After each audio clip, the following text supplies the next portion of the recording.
할렐루야. 오늘도 이렇게 은혜의 자리에 오신 우리 성도님들 환영합니다. 제가 이렇게 수요일 날 서게 됐습니다. 참 기쁘시죠? 이번 한 번만 그렇게 됐습니다.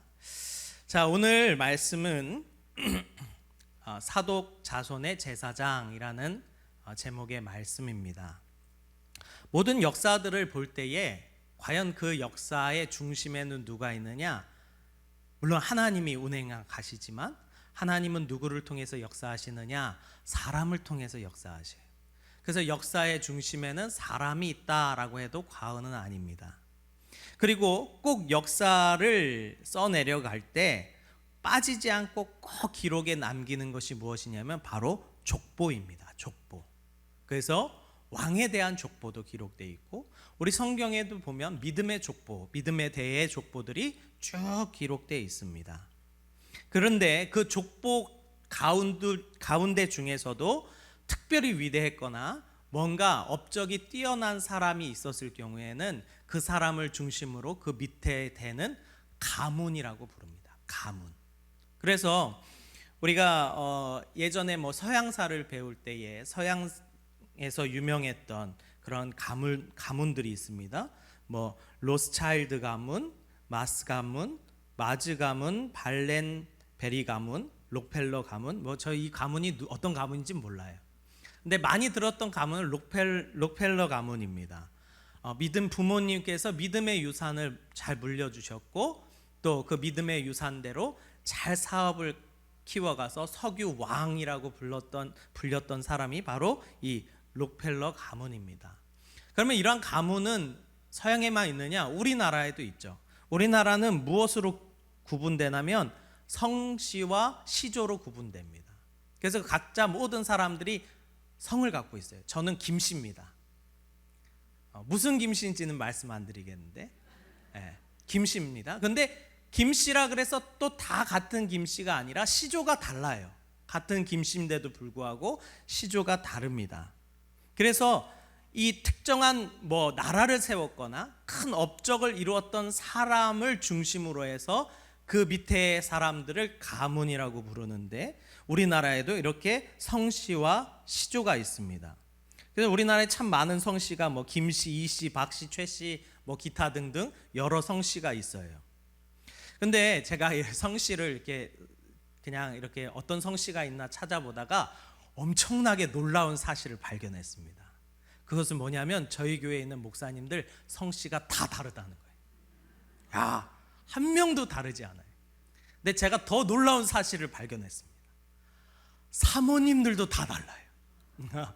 진짜 신기했어요. 그래서 저희 이제 목사님하고 이렇게 사모님들 사람만 이렇게 모여도 성씨가 총 8개예요. 8개. 이씨, 박씨, 김씨, 방씨, 황씨, 백씨, 오씨, 조씨 막 다 있어요. 없는 게 없어요. 다 있어요. 신기하더라고요. 제가 오늘 이렇게 가문에 대해서 이야기하는 이유는 성경에도 그러한 인물들이 있기 때문에 오늘 한번 이야기를 해보려고 합니다. 특별히 오늘 우리가 읽은 말씀에는 어떤 인물에 대한 이야기가 나오냐면 사독 자손의 제사장들에 대해서 이야기가 나옵니다. 여러 제사장에 대한 이야기들이 많고 우리가 너무나도 잘 알고 있듯이 아론과 같은 또 레위와 같은 그러한 이 제사장 가문을 우리가 잘 알고 있지만 특별히 이 솔로몬과 다윗 시대에 아주 활발하게 활동했던 이 제사장이 있었는데 바로 이 사독이라는 제사장이에요. 그래서 이 사독에 대한 제사장은 하나님께서 특별한 평가를 해주신 것을 보게 됩니다. 우리 오늘 본문 말씀인데 우리 15절인데요 15절만 다시 한번 우리가 같이 한번 읽어보겠습니다. 시작. 이스라엘 족속이 그릇 행하여 나를 떠날 때에 사독의 자손 레위 사람 제사장들은 내 성소의 직분을 지켰은즉 그들은 내게 가까이 나와 수종을 들되 내 앞에 서서 기름과 피를 내게 드릴지니라 주 여호와의 말씀이니라. 이건 대단한 사건입니다. 하나님께서 에스겔에게 이 땅에 아직 실현되지 않았던 한 번도 세워지지 않았던 새 성전을 보여주셔요. 그런데 그 새 성전에 들어가는 대제사장으로 누구를 말씀하시냐면 사독 가문의 제사장들을 언급하셔요. 그들이 이 성전에서 수종을 들도록 하라라는 거예요. 이게 얼마나 참 영광스러운 일인지 모르겠어요. 그런데 이 레위 지파 가운데서도 이 다 똑같은 레위 지파가 아니거든요. 성막을 옮기고, 이렇게 우리가 이제 구약 성경에 출애굽해서 이 성막으로 이 하나님을 섬길 때에 성막을 거두고 옮기고 들고 이렇게 이동하는 그러한 사람들도 다 레위 사람들이었어요. 그 안에 성물을 보관하고 관리하고 또 부서진 것을 고치고 정비하는 것도 레위 지파 사람이었어요. 그런데 다른 레위 지파 사람들이었어요. 그러니까 가문이 달랐다 이 말이에요. 때로는 성막을 지키고 호위하고 싸우는 일에도 이 레위 지파가 했습니다. 우리가 잘 알듯이 성전 건축하고 유지하고 보수하는 일에도 레위 지파 사람들이 쓰임을 받았습니다. 그런데 특별하게도 이 사독 가문의 제사장들에게는 하나님께서 하나님과 가장 가까운 장소 성소에 나와서 나의 수종을 들어라 이렇게 말씀하셔요. 그렇기 때문에 이것은 정말로 영광 중에 영광이고 대제사장으로서 너가 직무를 감당해라 라고 하는 하나님의 절대적인 명령인 거예요. 왜 이 사독 가문의 제사장들은 그러한 평가를 받았는가?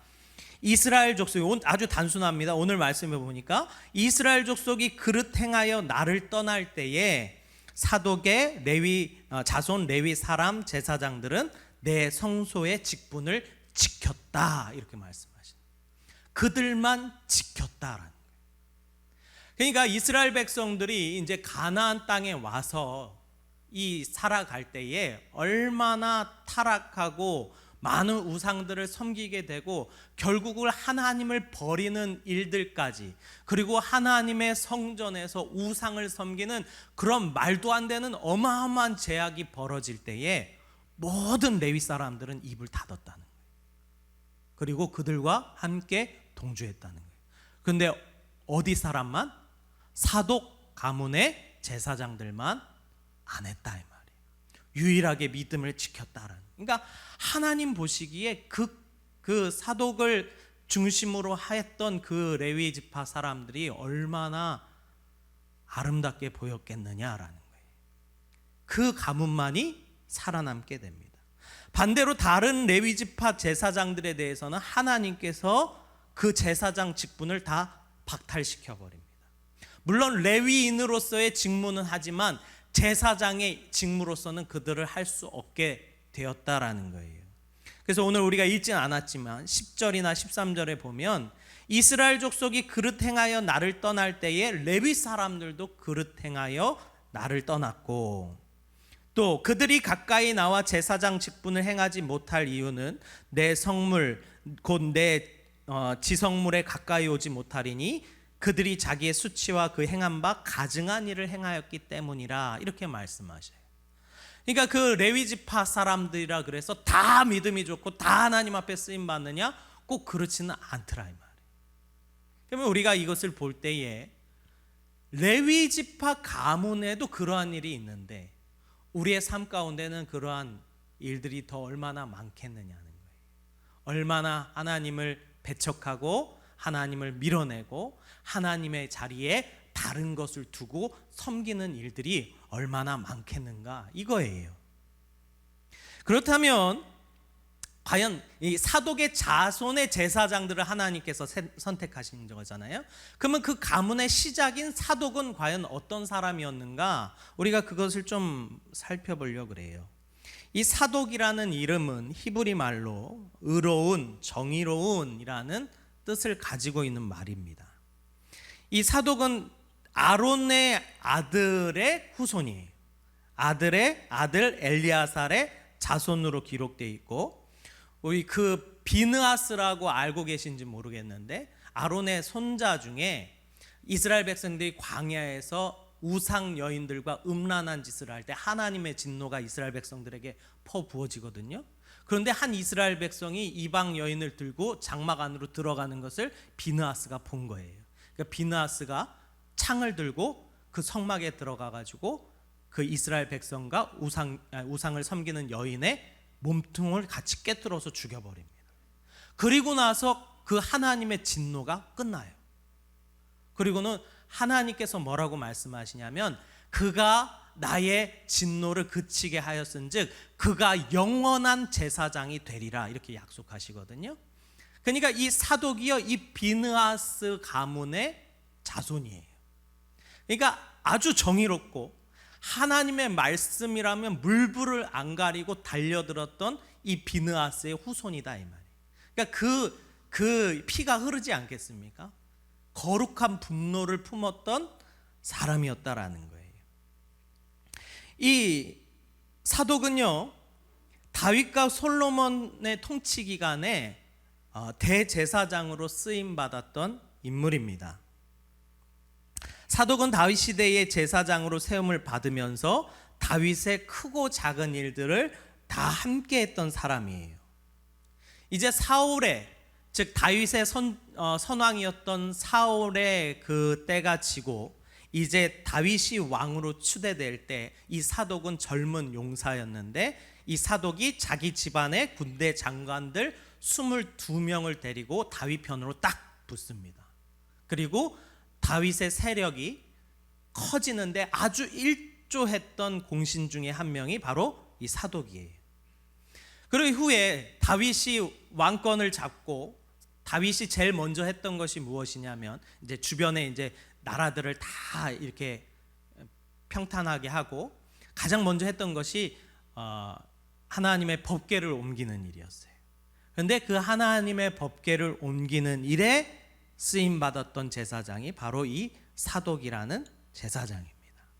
그러니까 사독은요, 다윗의 하는 일에 공견하게 다 참여하며 그의 세력을 키워가며 다윗의 나라가 든든히 세워가는데 아주 일조했던 인물이라고 볼 수 있어요.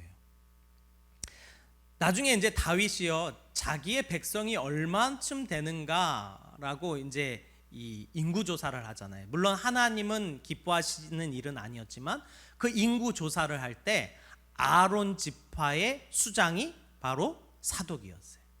그러니까 사독은요, 아주 여러모로 이 하나님 앞에 두각을 드러내며 하나님의 나라를 세워가는 일에 충성되이 행했던 사람입니다. 비록 이제 나중에 다윗이 늙었을 때에 압살롬이라고 하는 자기 아들이 아버지를 죽이겠다고 쫓아와요. 그래서 다윗이 도망갑니다. 그리고 나서 이 압살롬이 그 나라를 일시적으로 차지합니다. 그때 이 다윗의 아주 위태위태하고 이 어려울 그때에도 사독은 다윗 편에 딱 서가지고 다윗의 일을 돕습니다. 그리고는 이 다윗의 명을 받아서 사독은 예루살렘의 제사장으로 그대로 있어요. 그러면서 예루살렘의 정보를 끊임없이 다윗에게 전달해 줬던 사람이 바로 이 사독입니다. 그러니까 사실은 목숨 걸고 한 거예요. 아마 제사장만 아니었으면 간첩이라고 불렸을 거예요. 근데 그가 제사장 직분이었기 때문에 그 압살롬도 사독은 건들지 않았는데 이 사독이 그럼에도 불구하고 목숨을 걸고 다윗에게 끊임없이 예루살렘의 정보를 제공했던 인물이 바로 이 사독입니다. 즉 다윗의 권세가 바닥까지 떨어졌음에도 불구하고 이 사독은 다윗 편에 서서 아주 충성스럽게 그 일을 잘 감당했던 사람이 바로 사독입니다. 그리고 나서 이 다윗의 무리들과 압살롬의 무리가 다시 전쟁을 일으키고 압살롬이 죽게 됩니다. 그리고 나서 이 예루살렘 성전이 비어버려요. 왕이 죽어버렸으니까. 그때에 다른 지파 사람들은 빨리 이제 다윗 왕을 모셔서 제 자리로 오게 하자고 막 하는데 이상하게 유다 지파만, 이 다윗이 유다 지파잖아요. 근데 유다 지파만 민기적한 거예요. 그러니까 사독이 이 일을 나서서 유다 지파에 가서 다윗은 너희 혈육이 아니냐, 그런데 너희가 지금 이렇게 지체하는 이유가 무엇이냐라고 하면서 그들을 책망하고 그들과 함께 다윗을 다시 예루살렘 성전으로 오게 하는 그 일을 이 사독이 앞다투어서 하게 됩니다. 그래서 하나님의 편에 섰다라고 생각하는 사람에게 이 사독은 무조건 붙어서 그 일을 도우며 함께하는 일을 충성되이 했던 사람이 바로 이 사독이에요. 그러니까 그 사독의 그 정신이, 그 사독의 믿음이 그 자녀들에게까지, 그 후손들에게까지 전달된 것을 보게 됩니다. 반대로 사독과 함께 사역했던 아비나달이라는 제사장이 있어요. 이 아비나달도 다윗 시대에 제사장으로 쓰임 받았고 그 하나님의 법궤를 옮기는 일에도 함께 동조했던 사람이 바로 이 아비나달입니다. 이 아비나달의 부모가 다윗이 도망 다닐 때 도와줬다라는 이유만으로 그 부모 때에 다 죽임을 당해요. 아비나달만 유일하게 살아남아서 다윗 편의 선자입니다. 그러니까 이 아비나달도 상당히 사실은 충성된 자였어요. 그런데 마지막 사독이랑 딱 갈라지는 순간이 있었는데 그것이 무엇이냐면 솔로몬 시대에 이 아비나달은 이 사독과 그 결을 달리하게 됩니다. 이 다윗의 아들 중에 아도니아가 있었는데 이 마지막 때가 되니까 아버지가 연로하니까 이제 전에 이 선지자들을 통하여 받았던 예언은 솔로몬이 왕이 될 것이다 라는 거였어요. 근데 이 아도니아가 딱 형세를 보니까 이 자기가 왕이 못 될 것 같아요. 이 압살롬도 죽었고 이젠 사실 자기가 왕이 돼야 되는데 그 막내였던 솔로몬이 왕이 될 거라는 그러한 예언이 있었기 때문에 이 아도니아가 내가 이제 왕이 돼야겠다 생각하고 자기 세력을 이렇게 부풀립니다. 그리고는 자기 세력을 부풀려서 자기네들끼리 왕 즉위식을 먼저 벌여버려요. 왕 즉위식을.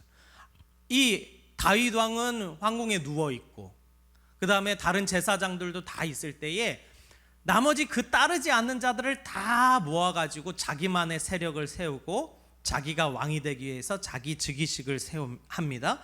그때에 아비나달 제사장이 아도니아에게 붙어요. 그리고는 이 사독은 초대를 하지도 않습니다.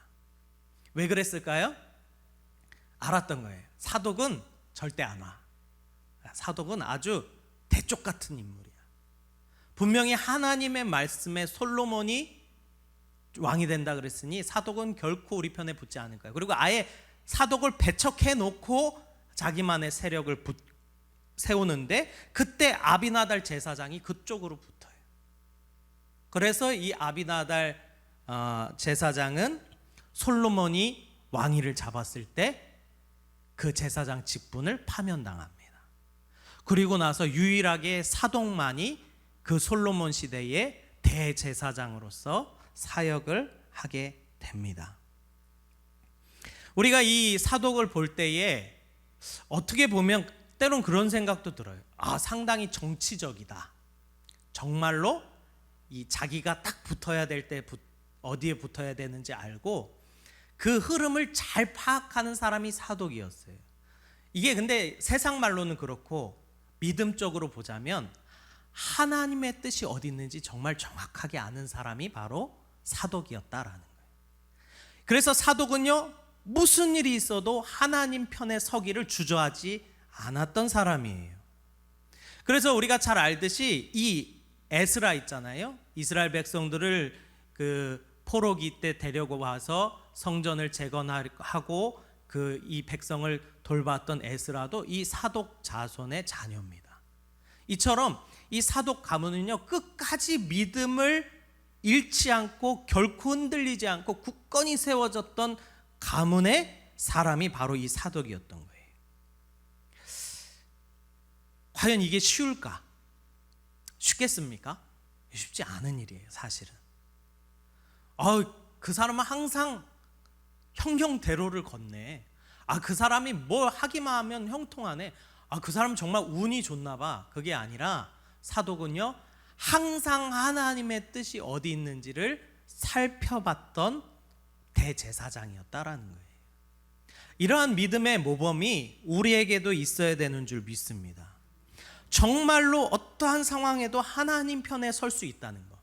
보세요. 아까 말했듯이 이스라엘 백성들이 다 우상 섬기고 심지어 레위 지파까지도 다 우상을 섬길 때에 유일하게 성전 안에서 하나님을 섬기고 하나님의 뜻을 기다렸던 그 인물이 바로 사독 제사장의 가문이었다 이 말이에요. 우리도 그러한 가문이 되기를 간절히 소망합니다. 그러면 그 사독 같은 사람이 누가 돼야 되는 거예요? 오늘 이 자리에 계신 우리 성도님들이 사독과 같은 인물이 돼야 되는 거예요. 이 핵심은 무엇입니까? 무조건 누구 편에 서는 것? 하나님 편에 서는 것을 선택하는 사람이 돼야 된다 이 말이에요. 그런데 이것이 쉽지 않습니다. 어렵기도 하고 그 믿음을 지켜내기도 힘들고 때로는 헷갈리기도 해요. 뭐가 하나님의 뜻인지 잘 분별도 안 가고 이럴 때가 많아요. 그럼에도 불구하고 사독은 아마 계속 하나님께 물었을 거예요. 하나님, 어디가 하나님의 뜻입니까? 내가 어디에 서서 믿음을 지켜가야 됩니까? 오늘날에도 여전히 교회는 핍박받습니다. 아십니까? 세상의 손가락질을 당하고 아주 예전부터 인터넷이나 그런 온라인에는 교회를 개독교라고 불렀어요. 개독교. 그래서 그 수없이 어떤 교회에 어떤 목사님의 허물이 딱 생기되면 그 밑에 리플이 막 달리는데 온갖 욕들과 뭐 교회가 이래서는 안 되는 교회가 이래서 안 돼. 너희가 하나님을 믿는다고 거짓말하지 마라. 막 이런 악플들이 막 달리는데 가끔 보면 그 와중에서도 믿음을 지키려고 하는 사람들이 있어요. 이것은 하나님의 뜻이 아닙니다. 하나님은 그런 분이 아닙니다. 우리가 예수님을 믿어야 됩니다. 그렇게 막 리플을 열심히 다는 사람들도 있어요. 저는 나름 그 사람들도 열심히 세상 사람들이 그러한 것 때문에 실족되지 않게 하기 위해서 노력하는 한 장면이라고 봐요. 우리는 교회가 바로 서며 하나님의 일을 교회가 해 나아갈 때에 어느 자리에 서 있는 사람입니까? 반대편에 서서 대적하는 사람입니까? 아니면 함께 교회를 세워가며 지켜가는 일을 해나가고 있습니까? 우리가 항상 믿음의 선에 서서 하나님 편에 서서 정말로 사독과 같은 믿음으로 나아가시기를 주님의 이름으로 축원합니다. 그러면 언젠가 우리의 자녀들 때에 저 사람은 누구누구의 자손이래. 참 영광스러울 것 같지 않습니까? 누구누구의 자손이래. 그분이 믿음이 참 훌륭했대. 그래서 자녀들이 저렇게 잘 되나 봐. 이런 칭찬을 우리가 받아야 되지 않겠습니까? 그러면 그 첫 시작은 누가 돼야 된다고요? 내가 돼야 됩니다. 오늘 이 자리에 계신 우리 성도님들이 사독과 같이 늘 하나님의 편에 서는 믿음을 지키시는 성도님들 되시기를 주님의 이름으로 축원합니다. 아멘.